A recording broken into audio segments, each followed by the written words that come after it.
What we were talking about so far has to do with just dichotomies, x and non-x, or x equals 1 and x equals 0. But if we can talk about x equals 1 and x equals 0, we can also talk about x equals x and x minus 1. So now, instead of looking at this two-step problem, this one-step, two-category problem, we have any number of categories, but we carry this forward by just looking at an adjacent pair. So we've just gone right across here and generalized this idea. So we're no longer constrained to just two categories. There's an amusing story behind that because it looks very simple here. But it took 20 years to reach this point. In the 1960s, when we considered rating scales, we worked with this in the 1960s. When we considered rating scales, we went through all kinds of gyrations and all kinds of complicated algebra and to try to figure out the best way to do it. Erling Anderson busted many a gut trying to work out how to do this right, and he finally got a computer program going that would take a test of as long as 9 items and as many as 20 people.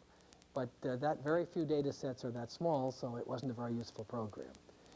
But in fact, it wasn't really Jeff Masters who had the insight into this about in the end of the 70s. This is all you have to do. Just think from here to here. David Andrich probably had a hand in this too. Jeff was his student in Perth. So once we've got here, we have to add one parameter to the model. We still have B and D. We now have the person, the item, and the step. And we say the log odds for step x over step x minus 1, the one just before it, shall be ability of the person minus the difficulty of the item minus the difficulty of the step. And now we have a way to measure how far it is from strongly agree to disagree to strongly disagree, because that will be the measure of it. So we finally found a way to get into this model what has been missing in Likert scales where the steps are assumed to be equal. That is a way to measure how big the steps really are. And again, this takes us back from the measurement to the observation model. If we discover steps that are not increasing in difficulty, that's a way to find out that they're not worth having. So the study of this set of these, a one for every step, if there's 6 categories to respond to, there'll be 5 of these. Study of these will tell us whether the way we've chosen to break up the observation into steps is in fact productive and stable. It's not only productive of information, but it has to be stable. That is, they have to work the same from day to day and from person to person. You can't have a rating scale that gets reinterpreted once a week by the respondents, because if that happens, it's no use to you as a device for building up measures. So you want the scale simple enough so that it will be used in the same way by most people that you give these questions to. But you want it detailed enough to bring up as much information as it will give you. You can see that 1 step, 2 steps, twice as much information. 3 steps, 3 times as much information. So you can really improve the flow of information from your respondent to you and the construction of a measure if you add useful steps, steps that the respondent can use. But if the respondent can't use the steps you offer them, and if they can't use them in a stable way, that is the same from day to day and from person to person, then it won't be useful to you because you'll be getting confusion coming through there. You'll be asking them to make decisions which they can't maintain stably in their behavior. So even the same person will change how they use if you give them a 100-point scale, they will change where they put the sweetness of the orange. Maybe 5 or 10 points from day to day, from hour to hour. So that differentiation is not producing a stable flow of information. It's not worth anything to you. On the other hand, if you just had a dichotomy, sweet, not sweet, they can tell you better than that. You know that. They can certainly give you 2 steps, maybe 3.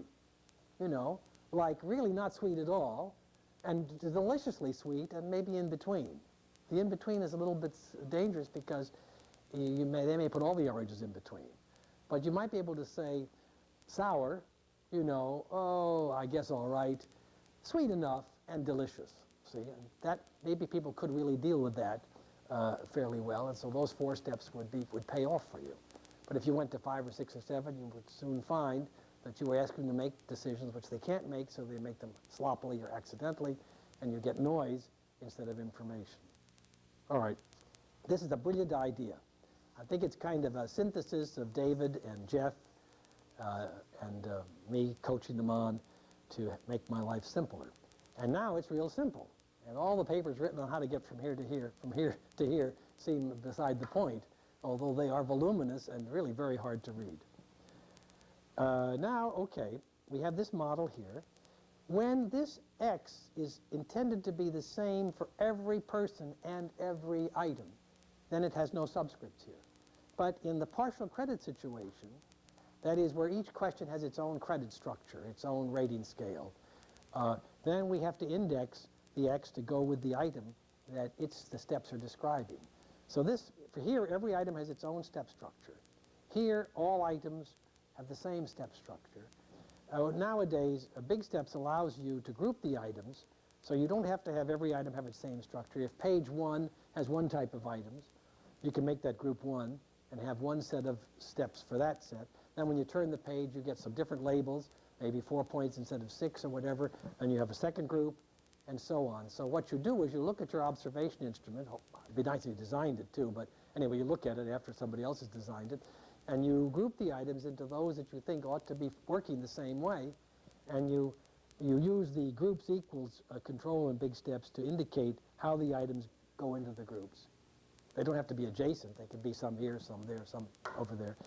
And that gives you less parameters than every item having its own, but not an unrealistic effort to squeeze everything into the same structure. We used to sometimes index this also with N and let people have their own style in answering. That has not turned out to be very informative, so I no longer put that there. Now we come to Mike Lineker's great step. Again, it looks easy here, but people struggled with this problem for quite a long time, and Mike wrote a very voluminous thesis, which became a book, and here it is. This is the step. These are the steps of the story. George Rasch, 1960, but 53 was when it was done. 1979, Mark Stone and I, we did it about 10 years earlier. The rating scale analysis, this was basically Jeff's thesis, which is 82, but was done about 78 or 79. This is Mike's thesis. I think it's 89 is its date, but when did you actually do it? In 85, 86, 87. So this is the progression. We're now down over to the yellow book, and now here's Mike's model. Log of P Nijkx, Nijkx minus 1. Isn't that nice? Person, N. Item, I. Judge, rater, whatever, examiner, J. Task that the person is being examined on, K. And if there's a rating scale, the step in this item, which is being used by this judge to rate this person while they're doing this task. And this is star here means that this could be I for the task, for the item, or it could be J for the judge, or it could be K for the task. However, for practical work, you really wouldn't like it to be J for the judge. If you've got judges, and every judge is making his own idiosyncratic interpretation of the rating scales, you have a mess, and you want to get hold of those judges and train them to do better. So you wouldn't want that. It's very frequently the case that you do have items with different natural and useful definitions of their categories. So this is very frequently involved. And sometimes you do have tasks that precipitate different structures. But most often you'd want this to be an I to go with the item, and least often a J to go with the judge. And actually, if you were playing with these, you're in a preliminary state, really. You haven't yet defined an instrument which is ready to go to market. It's more explorations and fooling around and amazing your friends and tickling yourself. You're not really doing sound scientific work at these points. You're fooling.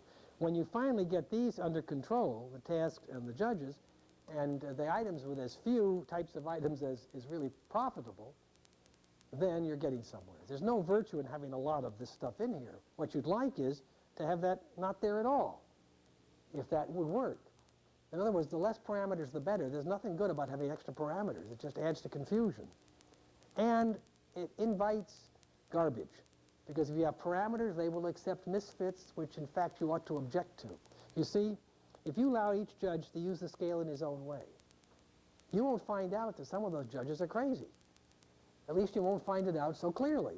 If you insist that all judges use the same scale because that's how you define a judge, you will find out which judges won't do that, You'll try to retrain them, and if they won't retrain, you'll retire them. And it'll be a better process.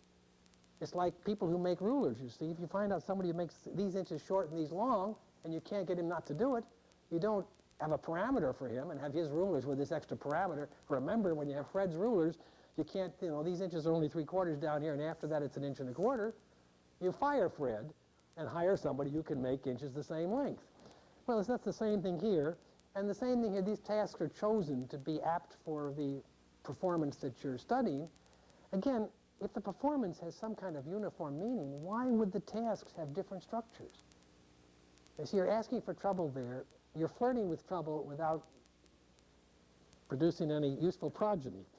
And so I would say that would be promiscuous, not productive, and I would be against it. However, sometimes it is profitable to have a few, not many, not every, but a few different response structures.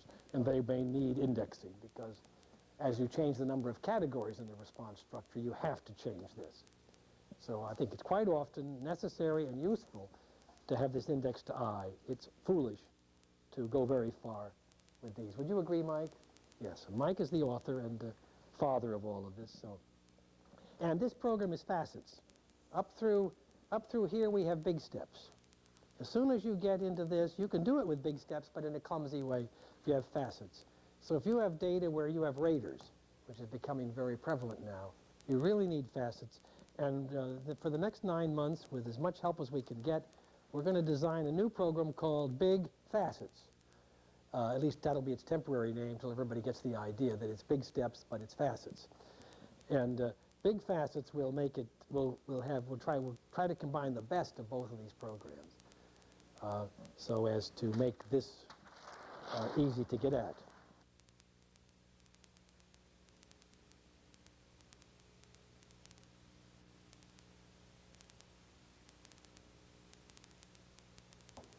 This comes after observation and measurement have circulated enough to produce what you can demonstrate to yourself is a stable frame of reference, a stable metric frame of reference. You demonstrate it by reconstructing it, by challenging it by looking at sections in the data.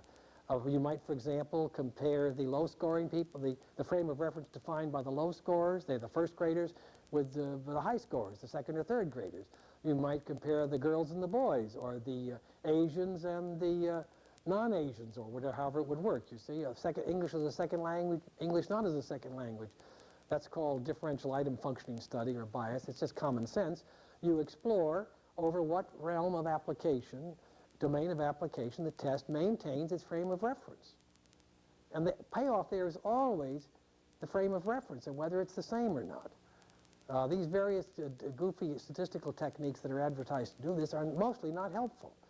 What you want to know is, do the items stay in the same place or don't they? And of course they won't stay in exactly the same place. So what you want to know is, if they move a little, does it change any of the measures?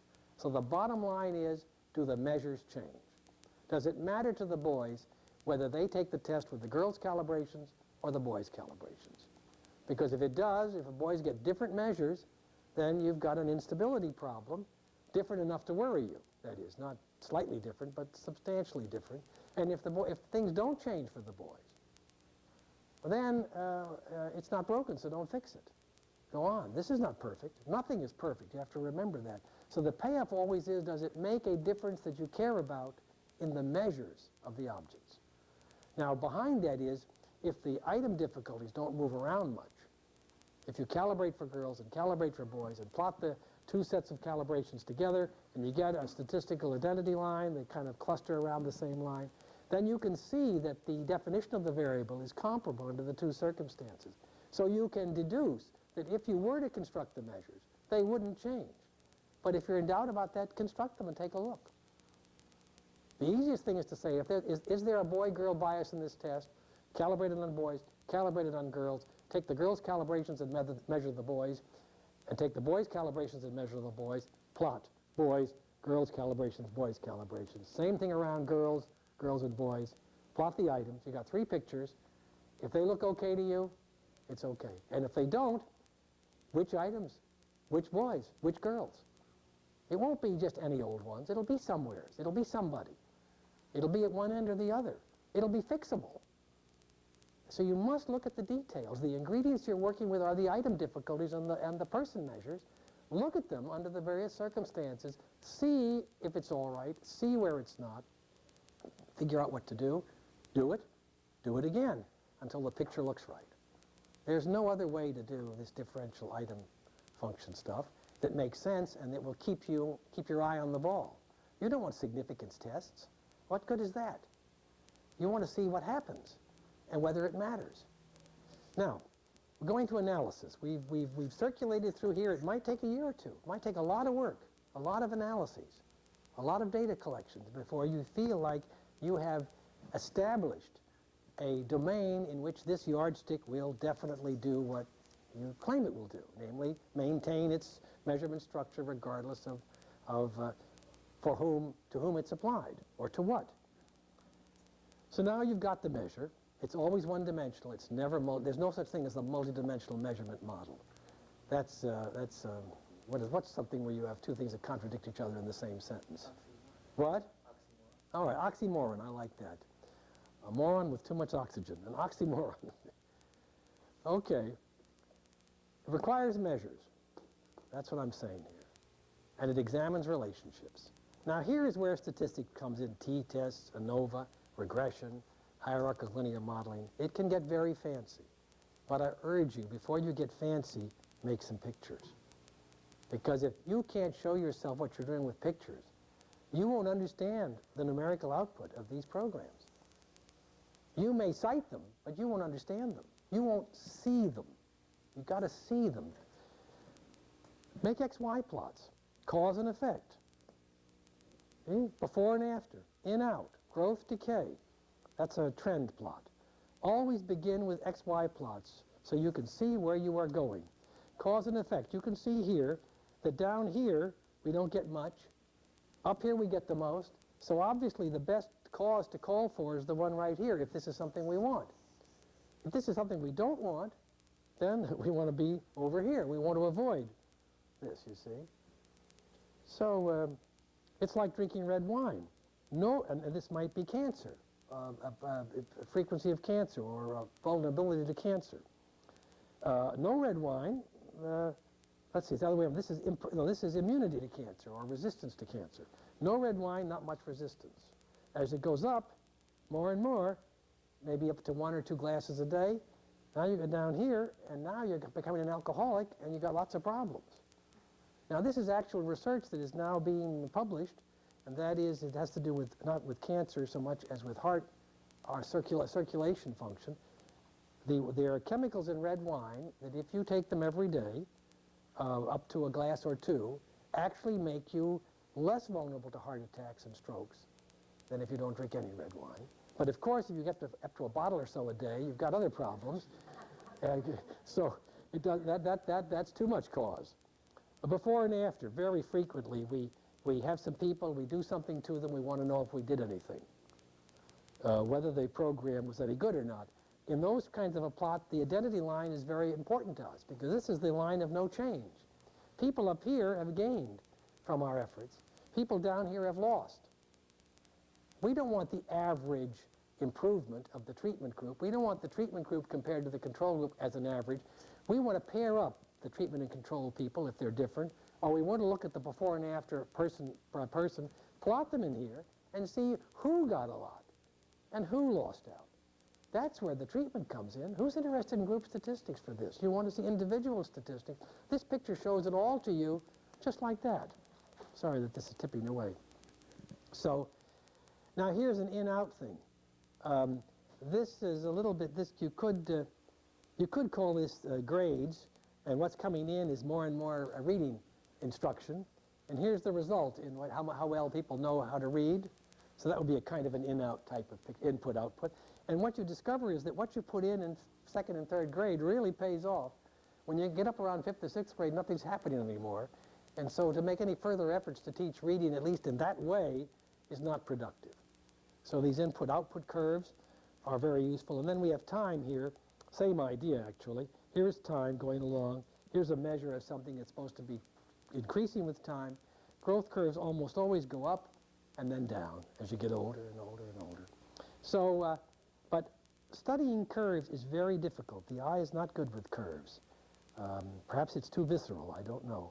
But in any case, a curve like this can be turned into a straight line usually by taking the logarithm.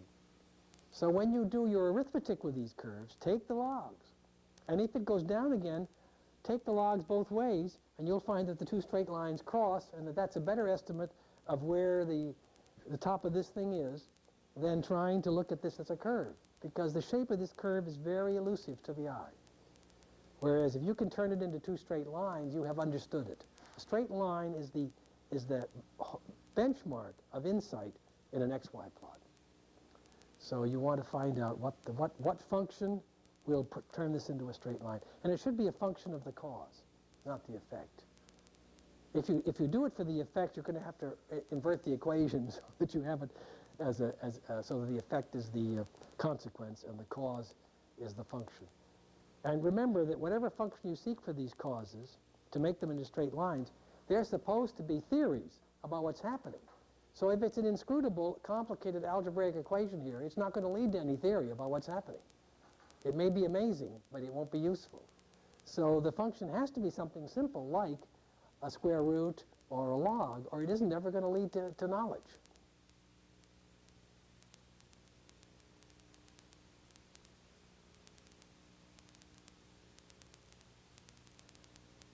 Science is exposure, which is unavoidable unless you're dead, observation, which you can make a point of, measurement, which circulates with observation to construct a numerical system suitable for analysis and commerce, and all under the guidance of theory. Thank you.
In 1980,